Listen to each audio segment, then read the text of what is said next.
In this video, I'm going to show you how to fix WatchDuty app not working.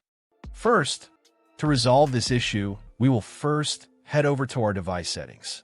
From here, scroll down and tap on General. Once you're in the General Settings tab, look for iPhone Storage option and tap on it.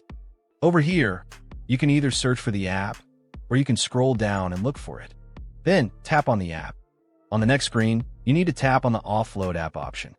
A confirmation pop-up will come up. Now tap on the Offload app option here. It'll take a bit for processing, and then a reinstall button will show up. Simply tap on it to reinstall the app. This should resolve the issue, but if it doesn't, then you need to check if the app is running an older version. Head over to App Store. From here, double tap on this search icon in the bottom right corner, and then search for the app.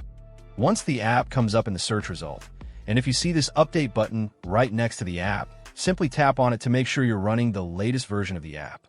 However, if you continue to encounter this issue, then you will need to completely reinstall the app, which usually resolves the problem.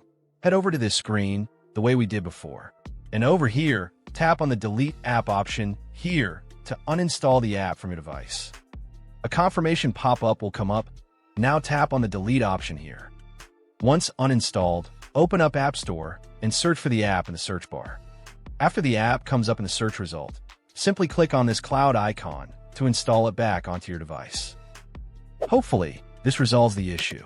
If it does, consider sending a super thanks to support our channel. And also don't forget to hit the subscribe button. We'll see you in the next video.